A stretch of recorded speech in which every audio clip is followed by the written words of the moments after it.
Elhamdülillahi Rabbil alemin. Ve salatu ve selamu ala Resulina Muhammedin ve ala alihi ve ashabihi ecmain. Allah'ın selamı, rahmeti, bereketi üzerinize olsun aziz ve muhterem izleyenlerim. Bir Kur'an İklimi programında yine beraberiz ve vahiy olayını irdeliyoruz, inceliyoruz. Ve son olarak Hazreti Meryem'e vahiyden söz ediyorduk. Demiştik ki Allah-u Teala peygamberlerin dışında bazı insanlara vahyetmiştir. Hazreti Musa'nın annesine vahyetmiştir. Hazreti İsa'nın annesine, Hazreti Meryem validemize vahyetmiştir. Ve bir de havarilere vahyetmiştir diyorduk. Ve bunları biraz kendi arasında ayrım yapıyorduk. Neden? Demiştik ki Hazreti Musa aleyhisselamın annesine vahyetme olayını alimlerimiz genellikle ilham olarak görüyor. İlham olarak değerlendiriyor. Hazreti Meryem'inkini de ilham olarak görüyor ama Hazreti Meryem'inkinin farkı var, detayı var. Detaydan da öte bir tabir caizse bir üst derecesi vardır dedik. Niye? Karşılıklı konuşma var demiştik. Hazreti Musa'nın annesine ne diyordu sadece? Ve evhayna ila ummi Musa en ardaihi fe izâ khifte aleyhi fe elqihi fil yemmi fel yulqihil yemmi bis sahili ye'khuzhu aduvvulli ve aduvvullah. Korkarsan onu, eğer korkarsan yani korkma, doğur. Musa'yı doğur. Korkarsan yani emzirmekten korkarsan bir sepete koy, onu suya bırak, onu birileri alacak. Hem de alacak adam kim biliyor musun? Hem benim düşmanım hem onun düşmanı birisi alacak. Onun eline geçecek. Yani Firavun'un eline geçecek. Evet, bunları vahyettik diyor Allah-u Teala Hazreti Musa'nın annesine. Ve buna söylediğimiz gibi alimlerimiz bu ilhamdır diyor. Ama Hazreti İsa Aleyhisselam'ın annesine, Hazreti Meryem'e bazı detaylar var. Nedir? Yani Meryem suresine bakarsanız bunu rahatça görürsünüz orada. Yani orada ne zaman ki diyor Meryem kendi kavminden şöyle biraz doğuya doğru sıyrıldı, ayrıldı ve orada fe erselna ileyha ruhana. Biz diyor ona diyor ruhumuzu gönderdik. Burada ayrı bir olay buraya döneceğiz. Yani Cebrail'i demiyor, ruhumuzu diyor. İlginçtir. Yani ruh. Cebrail'in adı burada ruh oluyor. Bir başka yerde Ruhul Kudüs oluyor. Her ne kadar bazı alimlerimiz Ruhul Kudüs'le destekledik dediğinde Cebrail'den başka bir şey olarak anlatanlar, anlayanlar olsa da burada böyle. Ve ilginçtir yine gelecek. Yani Allah-u Teala Cebrail'e ruh dediği gibi yani tenezzelül melâiketü ve ruhu yani o gün Kadir gecesinde melekler iner ve ruh iner. Daha ilginç olan bir şey var muhterem izleyenlerim. Buraya geleceğiz inşallah. Yani ve kezalike evhayna ileyke ruhan min indina min emrina. İşte biz diyor kendi emrimizden bir ruh vahyediyoruz. İlginçtir. Burada vahyin kendisine de ruh diyor, getirene de ruh diyor. Dikkat edin, vahyin kendisine de ve kezalike evhayna ileyke ruhan min emrina. Yani bizim emrimizden bir ruh vahyettik diyor. Bu detayları biraz inşallah göreceğiz ama hemen şuradan tekrar şeye dönelim. Vahyin çeşitlerine, peygamberlerin dışındaki kişilere vahiy meselesine. Demek ki Hazreti Meryem'e Allah-u Teala Cebrail'i bir insan suretinde, mükemmel bir insan suretinde gönderiyor. Ve ondan sonra ona فَاَرْسَلْنَا اِلَيْهَا رُوحَنَا فَتَمَثَّلَ لَهَا بَشَرًا سَوِيًّا. Ve ilginçtir. Hazreti Meryem ne diyor? Yani ben senden Allah'a sığınırım. Eğer sen Allah'tan korkan birisiysen ben senden Allah'a sığınırım. Neden? Yani böyle bir ortamda beraber olduğumuz için. Yani pat diye karşısında bir erkek var ki Hazreti Meryem kimdir? Bir erkekle beraber olmak kimdir? Olacak şey değil ve derhal ilk yaptığı şey Allah'a sığınmak. Ben senden Rahman olan Allah'a sığınırım buyuruyor. O da diyor ki korkma. Ben Allah'ın görevlisiyim. Kâlet inni eûzu birrahmani minke in kunte takiyya. Kâle innemâ ene rasûlü rabbik. Ben diyor ancak Rabbin gönderdiği bir Resulüm, bir elçiyim. Ve ben sana bir erkek çocuk müjdeliyorum. Kısaca buraları geçelim. Yeri gelince anlatırız da şu anda dersimiz burası değil. Ama karşılıklı konuşma var. Yani Hazreti Meryem'e vahiy olayında devam ediyor karşılıklı. Yani bu basit bir ilham, kalbe doğan bir şey diyemeyiz buna. Biraz ilerisi, biraz daha büyüğü. Onun için az da olsa bazıları Hazreti Meryem'in peygamber olacağı, nebi olacağına dair bazı görüşleri ileri sürülmüşse de diğer ayetlerle çelişkiye düştüğü için hayır. Hazreti Meryem nebi değildir. Çünkü Allahu Teala yani genellikle ayetlerinde erkeklerden göndereceğine de illa ricalen biz diyor ancak ricale yani adamlara, erkeklere vahyederiz. Oradan seçeriz rasulleri dediği için tartışmaya girmiyoruz. Ama bu bir seviye. Şunu bir yere not edelim. Hazreti Meryem'in seviyesini görüyoruz burada. Mükemmel bir seviye. Zaten Hazreti Meryem yani kendisine vahiy verilmişse bile dikkat edin bunu tebliğ etmekle, insanlara duyurmakla görevli değildir. Bu şahsını ilgilendiren bir olaydır. İnsanlara git haber ver, uyar. Yani Hazreti Meryem beşir ve nezir değildir. Ama bütün peygamberler beşiran ve neziran. Uyarıcı, müjdeleyicidir. Hazreti Meryem'e Allah-u Teala böyle bir görev vermemiştir. Bunu bir tarafa kaydedelim. Peki Allah-u Teala başka kime vahyetmiştir? Ve iz evhaytu ilel havariyine. Biz İsa'nın havarilerine vahyetmiştik. Ne diye vahyetmiştik? En aminu bi ve bi rasuli. Bana ve Resulüme iman edin diye. Onlar da amenna. Kalu amenna ve şhed bi ennena ve şhed bi enna müslimun. Allah'ım şahit ol biz teslim olanlardanız, Müslüman olanlardanız demişti havariler. Bu ne oluyor? Havarilere vahyetmek. Bunlar peygamber değillerdir. Ama güzel insanlardır ha. Önemli insanlardır. Yeri gelmişken söyleyelim. Bazılarımız yani bu konulara fazla girmiyor da muhteremler bu havariler var ya bize örnek olarak gösteriliyor. Ya eyyühellezine amenu kunu ensarallahi kema gâle İsa ibn Meryem'e lil havariyine men ensari ilallah.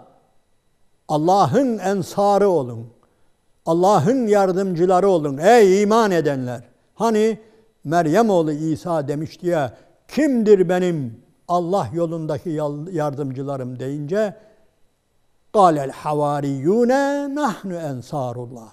Onlar demişlerdi ki biz Allah yolunda senin yardımcıların ensarullah. Hatta senin yardımcıların da Allah'ın yardımcıları. Bu da bir şereftir ayrıca. Allah-u Teala yardıma muhtaç değildir. Ama nedir? İn tensurullaha yansurkum. Ya eyyühellezine amenu in tensurullaha yansurkum. Ey iman edenler siz eğer Allah'a yardım ederseniz Allah da size yardım eder. Haşa. Allah-u Teala nedir? Yardımdan münezzehtir. Ama yani hemen ne diyor alimler? Kim Allah'ın dinine yardım ederse. Allah-u Teala bunu demesini de bilirdi. Ama demiyor. Bana yardım. Allah'a yardım. Niye? Yani bu daha gerçekten bir insanı mükafatlandırma bakımından müthiş bir olaydır. Allah'a yardım etmek. İşte bu anlamda Allah-u Teala bu havarileri bize örnek olarak gösteriyor. Muhammed ümmetine örnek olarak gösteriyor. Onun için yanlış anlamayın da biraz yani araştırmanızı tavsiye ederim. Kimmiş bunlar? Kaç kişilermiş? İsimleri neymiş? Detayları neymiş? Hz. İsa ile olan yani iman bağları neymiş? Bunları bilmemiz yani gerekir yani. Bilmiyorum madem Allahu Teala yani geç diyebilir misin onu? Allahu Teala bize diyecek ki iman edenler Meryem oğlu İsa'nın havarileri gibi olun diyorsa geç onları demek yanlış bir şeydir. Onun için hem bilgimizin artması hem de yüreğimizin genişlemesi yani kalbimizdeki muhabbetin, aşkın yani sadece bir peygambere yönelik olmadığını, bazı kişilere yönelik olmadığını, Allah'a iman eden, Allah'ın dinine yardım eden herkesi sevebileceğimizi, sevmemiz gerektiğini gösteririz. Bu da ayrı bir olaydır. Alimlerimiz kısaca konumuza dönelim. Biz vahiyden bahsediyoruz. Buna da ilham diyorlar. Buna da ilhamdır. Bu da ilhamdır diyorlar. Olabilir mi? Elbette olabilir. Bir anda olabilir mi? Olabilir. Nasıl? Diyelim ki Hz. İsa bunları dine davet ediyor. Allah'a davet ediyor. Bunların tereddütleri vardır. Acaba falan derken işte o anda kalplerine bir itminan geliyor. İman edin diye. Yani uzun uzun cümleler olmasına, Cebrail olmasına gerek yok. Yani bizim bildiğimiz uzun vahiy olmasına gerek yok. Bu bir ilham olabilir mi? Olabilir. Evet, demek ki vahiy Allahu Teala'nın Kur'an'daki vahiyleri öncelikle peygamberler, daha sonra 3 kişi dedik, 3 ayrı grup, 3 ayrı kişi. Başka bir de ve evha rabbuke ilen nahli. Senin Rabbin arıya vahyetti diyor. Bu da böyle sadece içgüdü deyip geçmek biraz insafsızlık olur. Yani sadece efendim tamam bütün hayvanlara vahyetmiştir belki. Ama arının vahyi, arıyı eğer Allahu Teala öne çıkartmışsa ve surenin birinin adını da koskoca sureye Nahl suresi demişsek muhteremler bu da nedir? Ayrı bir olaydır. Demek ki sadece kendisine verilen emri yerine getirme. Evet Allah'ın emrini yerine getiriyor ama vahiy kelimesiyle şereflendiriyor arıyı ve arının yaptığı ameli. Gerçekten arının ameli ameldir Yani diğer hayvanlarla falan kıyasladığınızda yani gerçekten yani okumaya, anlamaya yani bu husustaki belgeselleri izlemeye, seyretmeye gerçekten değer bir olaydır. Arı olayı. Buna ilham da diyebilirsiniz. Belki insana ilham edilir, hayvana da söylediğimiz gibi Allahu Teala'nın emrinden asla dışarı çıkamazlar ama mükemmel. Yani burada eğer uzatacak olsak arının nasıl bal yaptığını, balın özelliklerini saatlerce gider. Biliyorsunuz siz bile izlemişsinizdir. Yani bir takım belgeselleri, bir takım yani özellikle arıyla ilgili okumuşsunuzdur. İnsanın gerçekten aklı hayali duruyor. Öylesine mükemmel varlıklar ve Allahu Teala bunu bize zikrediyor. Yine muhteremler Allahu Teala dünyaya, yeryüzüne vahyettiğini de bize haber veriyor. Bi enne rabbeke evhalaha. Yani yeryüzüne, dünyaya, arza emrediyor ki içinde ne kadar hazine varsa dışarı dök diye. Yani bu da kıyamette vuku bulacak olaylardır. Muhteremler, alimlerimiz de buna ilham falan değil de emir, Allah'ın emri, Allah'ın yeryüzüne emridir diye. Ve bunu Fussilet suresinde göklere de söylüyor, yere de söylüyor. Evet, bu vahiy olayı budur. Daha önceki sohbetimizde demiştik ki vahiy kelimesi hızlı bir şekilde, çok hızlı bir şekilde sessizce fısıldamaktır. Bir şeyi fısıldamaktır. Kelime anlamı budur. Vahiy böyle vuku buluyor. Ve yine demiştik ki bildiğimiz kadarıyla, anladığımız kadarıyla, okuduklarımızdan çıkarttığımız kadarıyla vahiy yani hakikat alemiyle insanın ruhunun, kalbinin irtibata geçmesidir. Yani vahiy kalpte veya ruh diyelim, orada vuku buluyor. Yani insanın gözünde, kulağında falan değil. Ama muhteremler, yapılan araştırmalara göre hani nasıl ki insanın gövdesi ruhuyla beraberdir. Yani insan ruhtan ve bedenden oluşmuştur ya, bunlar birbirlerinden ayrılamıyorlar. Ayrıldığı zaman zaten insan ölüyor, gidiyor. Ama burada yani vahyin dille de alakası var. Hatta Kur'an-ı Azimüşşan'ın en büyük özelliklerinden birisinin kelimelere dökülmesi. Kelimelere dökülmesi elbette ruhla da alakalıdır ama bildiğimiz dudakla, dille, lisanla da alakalıdır. Burası çok önemlidir. Onun için yani ruhu ve bedeni birbirinden ayıramadığımız gibi ruhun ve bedenin vahyi ortak aldığına, özellikle Kur'an vahyinin, Kur'an'ın en büyük özelliklerinden birisi Kıyamet Suresinde anlatıldığı gibi muhterem izleyenler, Kıyamet Suresinde bu olaya dikkat çekiliyor. Yani dilini kıpırdatma. Yani verdiğim şeyi ezberleyeceğim, sana gönderdiğim vahyi ezberleyeceğim diye yani acele etme. Acele etme. Bu Taha suresinde de var. Yani biz onu inne aleyna cem'ahu ve Kur'ane, onu bir araya toplamak ve sana okutmak bize aittir. Bu halbuki nedir? Bedenin işidir, kafanın işidir, dilin işidir, dudağın işidir. Evet, demek ki vahyin böyle bir, yani vahiy böyle samut. İslam'ın vahyi, özellikle Kur'an'ın vahyi, Kur'an vahyi yani sadece kalbe gelen bir şey değil. Dudaklara da böyle harf harf, kelime kelime, hareke hareke nakşedilen bir vahiydir. Bu yönüyle ölümsüzdür. Yani bu yönüyle öteki vahiylerden ayrılıyor. Yani Hz. İsa'nın annesine olan vahiyden de ayrılıyor, Musa'nın annesine de, havarilere de, araya da, şuraya da, buraya da. Hatta yani Tevrat'tan ve İncil'den de en çok ayrıldığı yönlerden birisi budur. Kur'an vahyi hareke hareke, harf harf dudaklara da nakşediliyor, dile de nakşediliyor. Dile, dudağa da olduğu gibi nakşediliyor. Ama öbür taraflar biraz yani İncil falan anlam olarak rivayet ediliyor. Allah-u Teala ona da müsaade ediyor, belki de yeterli görüyor. Yani bu bir yorumdur ama mesela yani ortalıkta bu kadar İncil'in olması diyeceksin ki efendim Allah-u Teala tek İncil indirdi de işte insanlar onu çoğalttı, uydurdu falan, tahrif etti. O kadarı var ama dikkat ederseniz İncil'in tarihini, Hristiyanlığın tarihini, Hz. İsa'nın tarihini, serüvenini okuduğumuz zaman yazdırmadığını da görüyoruz. Yani Allah-u Teala'dan aldığı vahyi yazdırmadığını da görüyoruz. Ve demek ki Allah-u Teala yeterli görüyor. Allah-u Teala Hazreti İsa aleyhisselam'a verdiği ve insanlara anlattığı kadarıyla anlattığını yeterli görüyor ve ondan sonra da zaten ne yapıyor?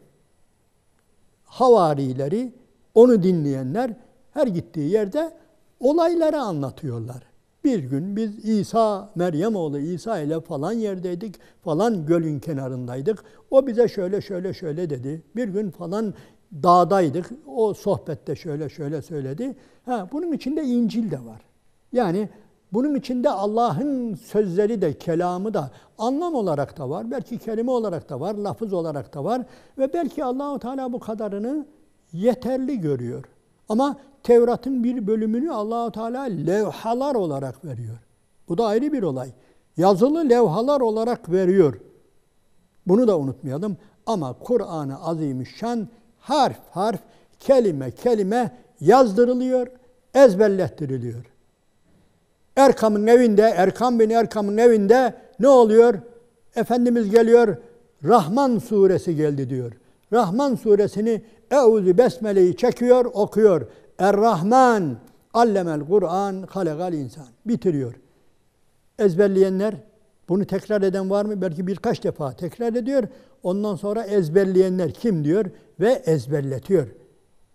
Ezberletiyor. Ezberlettikten sonra bunu diyor, kim ezberliyor? İlk ezberleyen Abdullah bin Mesud. Sohbeti noktalamadan hemen buraya çok zaman temas ettik ama bir daha temas edelim. Başka hadi diyor bunu diyor kim okuyacak bunu diyor. Bunu özellikle müşriklere kim okuyacak? Şimdi Kabe'nin etrafına dizilmiş o kodamanlar, Ebu Cehil, As bin Vail, Ümeyye bin Halep falan hep oradalar. Kim okuyacak bunu? Ondan sonra Abdullah İbni Mesud, bu uzun olur bu hikaye, bitiriyorum. Gidiyor orada okutuyor. Yani demek istediğim, Allah-u Teala Kur'an'ı böyle kelime kelime, harf harf, hareke indiriyor. Resulünün kalbine de dudağına da nakşediyor. Ondan sonra ashabının diline dudağına nakşediyor. Böyle bir vahiy.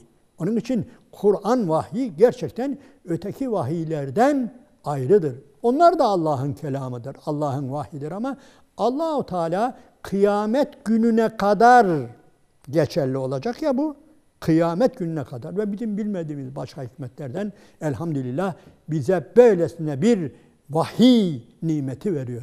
Allah'ın selamı, rahmeti, bereketi üzerinize olsun aziz ve muhterem kardeşler.